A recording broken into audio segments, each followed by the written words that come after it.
My name is Lisa Presley, and I am the Kyr Safety Committee Chair this year. Our Realtor Safety Program aims to reduce the number of safety incidents that occur in our industry. We all know that the world is changing, and it certainly isn't as safe as it used to be. Crime isn't only taking place in our large cities anymore, it has moved to the rural areas of our state. There was a time when we could leave our homes and cars unlocked without fear of anything happening. Unfortunately, that's no longer our reality. In today's world, it doesn't matter where you live or what line of business you're in, we're all at risk. We see devastating crimes in our communities, schools, churches, and shopping centers every day.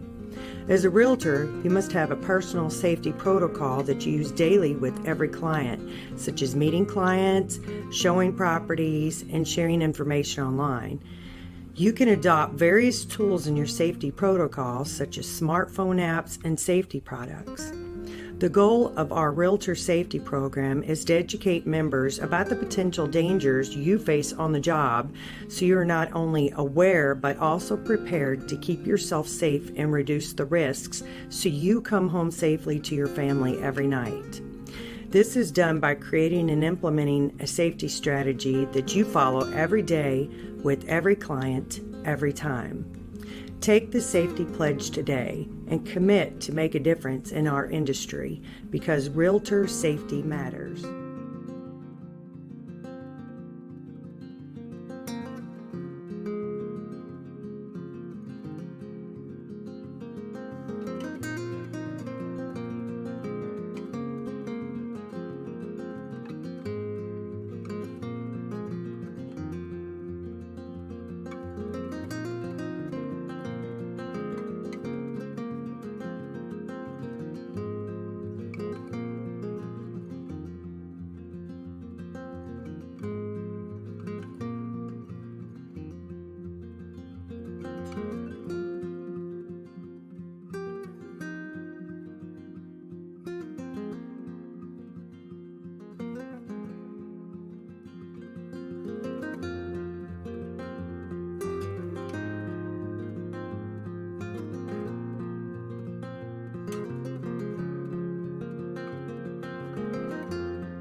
Hello, I am Donna Gregoridge, and I'm currently serving as the Vice Chair of the Kentucky Realtors Safety Committee.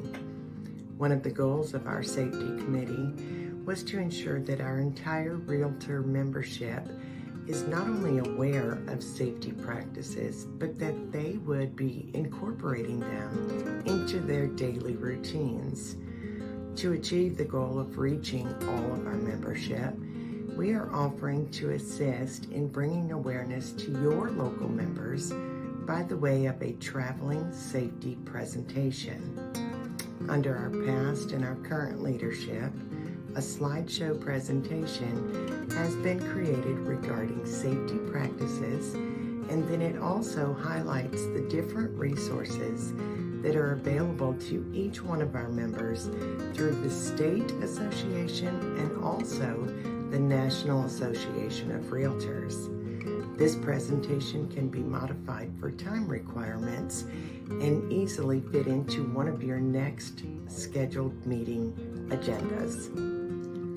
Please reach out to one of our committee members today to discuss scheduling in your area. A last-minute reminder, always remember, be smart, be alert, be focused, and be educated.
Hi, Kentucky Realtors. This is Kathy Corbett. I'm coming to you from rural Kentucky.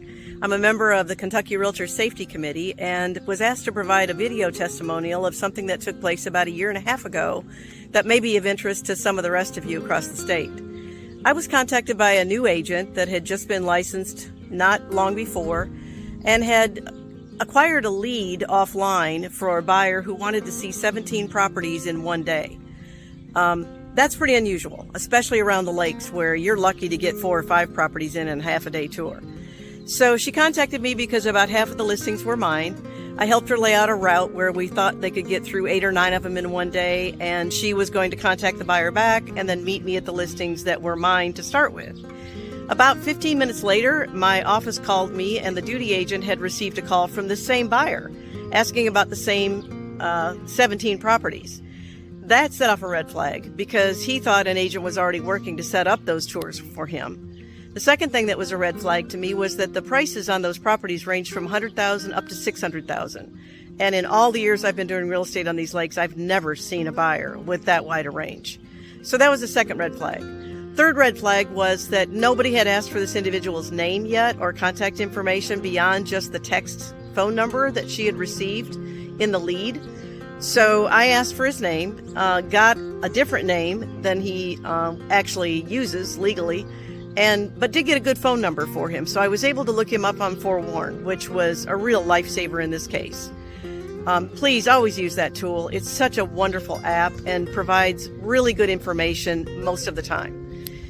Long story short, this individual met me at the first listing. He was already in the driveway of that listing when he contacted my office, so I really didn't have much choice but to go down there.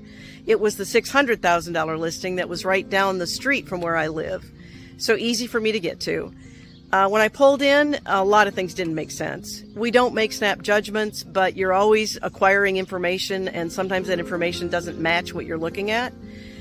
When I went up to the car, I asked if the 2 individuals in the car had brought with them either a pre-approval or a proof of funds, because that particular listing required it, and they had not. The story was that they had inherited $2 million from a grandfather, and that an attorney locally was holding that money for them, and they could provide that proof of funds later. This particular property required it before we allowed a showing, so I contacted the seller, and they weren't comfortable at all with what I was seeing and what they were hearing from this particular buyer. So, going forward, I let them know that they'd have to have those documents, that if they wanted to call me back later, once they had them, that we could possibly set something up for them. They got angry, said some choice words, and huffed off, and afterwards, I was able to verify some additional information from what I had seen on Forewarn with local authorities and found out that this particular individual was out of jail for several charges and sentences that he had received for theft, receiving stolen property, burglary, you name it. He had it in his history. So all those red flags were really good warnings and important for us to remember some of the safety tips that we've talked about. Don't pop up. Don't be a Pop-Tart realtor. Do some due diligence before you agree to meet people. If your gut tells you something doesn't sound right, believe it and follow up on it. And, one other thing that we need to probably think a lot about going forward is the pre-approvals and the proof of funds and the due diligence that we need to do as an agent for a buyer to make sure that we're taking them to a listing that makes sense for their situation. We're putting ourselves at risk. We're putting our clients at risk. Sometimes we're putting property at risk by allowing people into it that just shouldn't go. So I hope this finds you well. I hope this is helpful to you, and I look forward to seeing you soon. Bye.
Good morning, guys. This is Charles Hinckley. I had the privilege of being your 2021 president, and I just want to take a moment and tell you why I think safety is important. There's really three reasons I think it's important. First is you, second is your family, and third is the community as a whole. What I mean by that is you're important to the transaction, so your safety really matters. If something happens to you, then the whole transaction falls apart. It becomes tainted, it becomes demeaned. So be very careful when it comes to your safety. Secondly, I think it's extremely important because your family is important to you. You're important to your family. You've got to protect yourself. No amount of money is worth losing your life or being damaged and hurting your family over. And then third, the community at home needs to realize that as professionals that we need to protect ourselves and that we need to be aware of what's going on. So I really encourage you to take time to begin to realize that safety is not just a catchphrase, it's not just a concept, it's not just a construct, it's not just the newest idea. It is extremely important to everything that we do and how we need to function in our lives. So I really encourage you to avail yourself to everything you can use that'll help keep you safe, to protect you, your family, and our community. Now, remember, you are making a difference.